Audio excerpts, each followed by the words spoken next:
Ouais,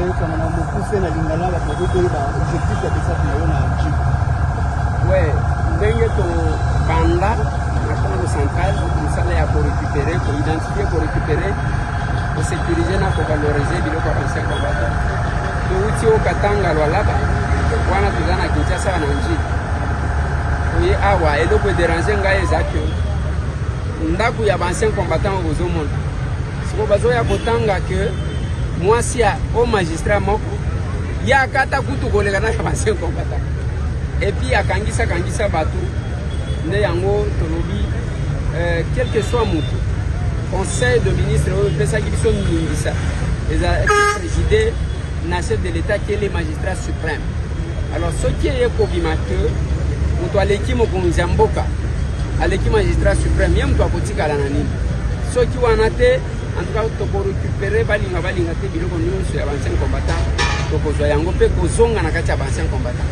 Au moins bazo tonga stade eloko moko kitoko bakoni ni mate ko tonga bijou na sima bosoto po sana biso za ya ke to récupérer nyonso ko bezo tobuki partenaire moko atongeli biso na njili mole za la kati peut-être que ancien combattant muto ko tsa mola liboso comme ça batu bakolwe batu bazo ya stade baza un biloko nyonso za la quand même pemé parce que makamwango ya bambouteillage ezo boma ezani mutu nyonso fois que ne koluka elo kaka na gombe.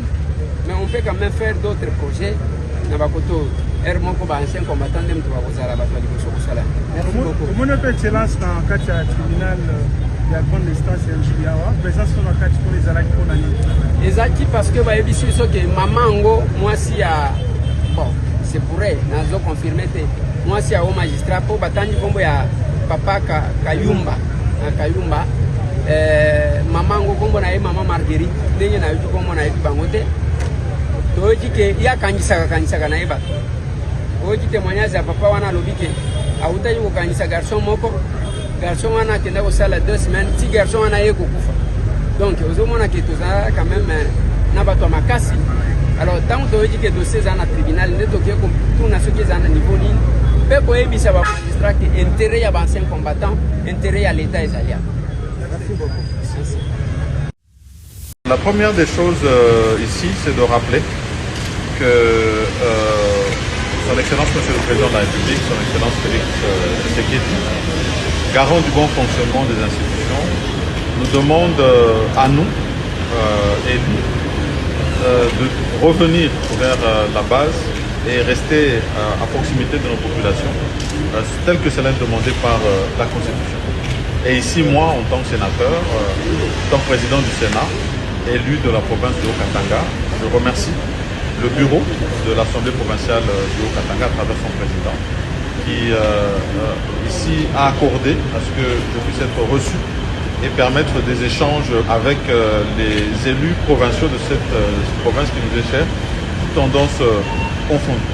Et donc les problèmes que nous avons abordés concernent directement le plaidoyer qui peut être porté par nous sénateurs et moi particulièrement comme sénateur de cette province sur les différentes attentes au niveau de la province mais aussi au niveau de cette institution qui est l'Assemblée provinciale. Vous savez que l'Assemblée provinciale suit avec attention le travail qui est fait au niveau de l'exécutif. Et donc les premiers problèmes qui ont été posés sont des problèmes d'ordre financier pour s'assurer que le gouvernement central rencontre ses obligations vis-à-vis de la province du Haut-Katanga et du fonctionnement des institutions, particulièrement celle de l'Assemblée provinciale, en termes de rétrocession et en termes de fonctionnement. Parce que de ce côté-là, on accuse des lacunes et il faudrait que nous puissions faire ce suivi. Ensuite, c'est aussi d'autres institutions qui doivent financer surtout les questions des routes, qui doit être fait au niveau du FONER qui nous a été donné. Nous allons, avec l'Assemblée provinciale, travailler là-dessus de manière à ce que les attentes, surtout l'interconnectivité de nos territoires, soient rencontrées. Bien sûr, d'autres questions de la vie sociale ont été posées. Vous savez que nous avons beaucoup de suivi à faire au niveau de notre fonction publique en général, de manière à ce que ces problèmes qui sont adressés à ce niveau-là aussi soient rencontrés. À côté de cela, nous avons maintenant reçu au niveau de chaque territoire les différents plaidoyers au niveau du territoire de Kambove, de Kasenga, de Pueto, de Sakanya et de Mitwaba et des villes, particulièrement celle de Lumbashi et de Likasi. Les autres problèmes qui concernent ces populations, directement liés d'abord à la question de l'énergie, le courant, surtout pour les entités qui ont été coupées par la Zambie. Nous avons ici mentionné les solutions qui sont apportées par la SNEL et les autres questions sécuritaires. C'était aussi l'occasion pour nous de faire une sensibilisation au niveau de nos élus pour l'appropriation de tous ces processus de sécurité dans lesquels nous sommes engagés, tant celui de Washington que celui de Doha, parce que nous sommes ici dans une entité minière, une entité visée par cette insécurité qui nous est menée par ces forces négatives avec le Rwanda derrière, de manière à ce que ces processus dans lesquels nous sommes engagés nous apportent cette paix. Il n'a pas été négatif. Il a posé l'acte et que cet acte-là, votre honneur, a pu, n'est-ce pas, être attentatoire à la vie, n'est-ce pas, de sa propre mère, c'est criminel. Attentatoire à sa propre mère. Et puis, il y a un lien de cause à effet. Votre honneur, pourquoi il y a des objets, des moyens utilisés. Il y a la machette, il y a le couteau. Votre honneur, il a été pris dans les sacs. Les faits sont clairs. Il y a cause, il y a lien de causalité, cause à effet.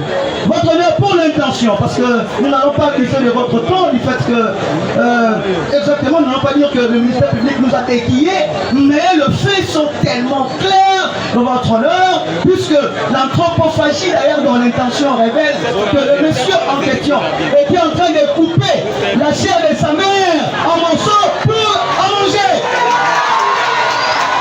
C'est un acte ridicule.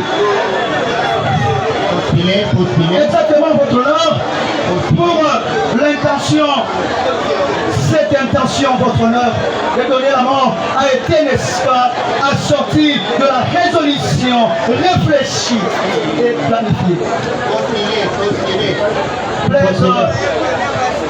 Nous disposons, et puis il y a les amis qui vont postuler pour les dommages en terrain. C'est pour ça qu'on va accorder la parole. Il n'y a pas autre chose, peut-être postuler. Oui, pour question d'élégance, nous passons la parole à notre estimé confrère pour postuler les DI. Merci. Vous avez 2 minutes. Merci beaucoup, Monsieur le Président, pour l'octroi de la parole. Vu que nous sommes victimes et nous avons perdu une maman, d'ailleurs qui avait beaucoup de l'avenir par des actes barbares commis par son propre fils, votre honneur, nous sollicitons dans votre tribunal de condamner le prévenu par devant vous à une allocation de dommages intérêts de 100 000 $ payables peut-être en francs congolais. Sinon, nous sollicitons aussi nous soyons condamnés à mort, votre honneur.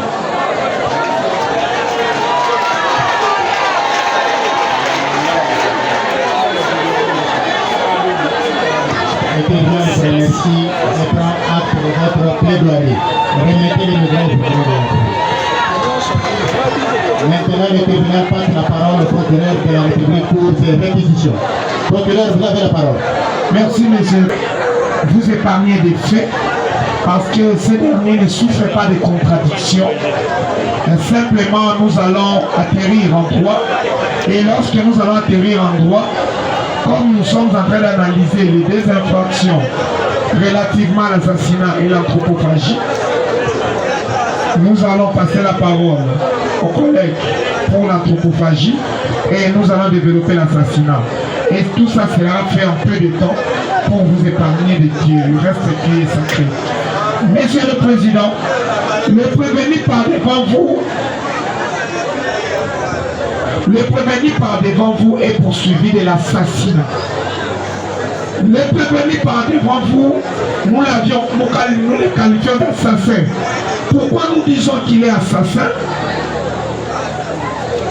Le prévenu a pu préparer son coup.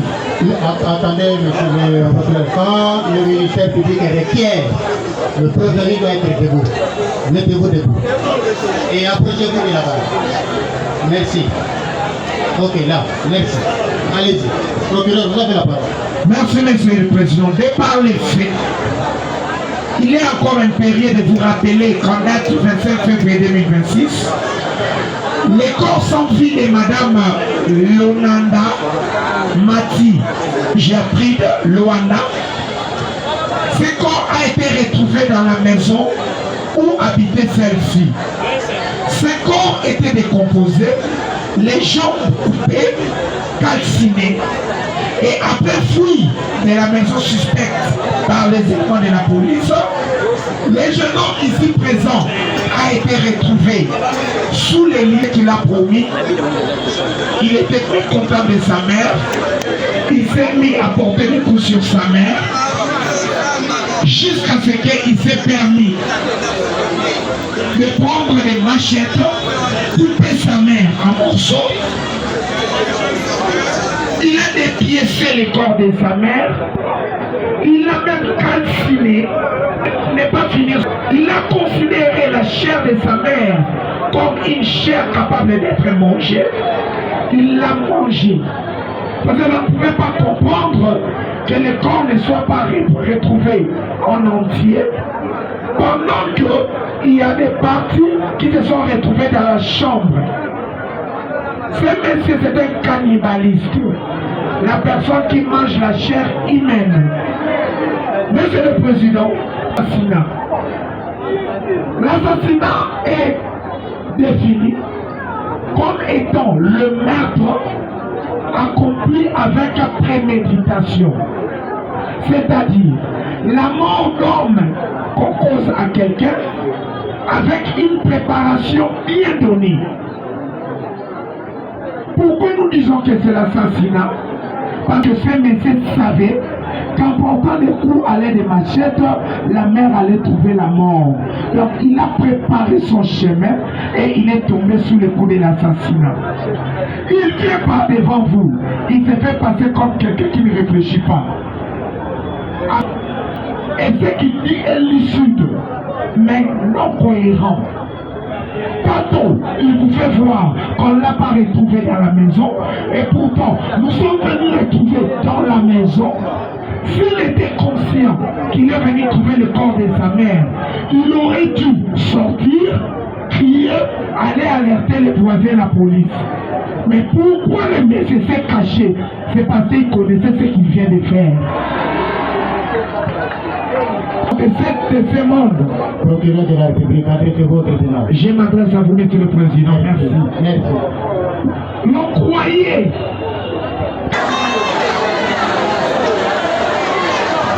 Et voilà même sa position, il n'est pas tranquille. Il est agité. S'il était innocent, il allait être calme. Monsieur le Président, il y a eu les actes positifs de meurtre démontrés par la présence des armes blanches et lesquels actes ont été accomplis avec préméditation, sachant bien que lorsque nous accomplissons les actes avec ces armes, la victime trouverait la mort. Fort de ces comportements d'assassinat, la sanction qui sera attribuée à M. Josué n'est rien d'autre que la peine de mort. Ce monsieur doit subir la peine de mort. Car même dans la justice humaine, il est dit, qui tue par l'épée périra par l'épée.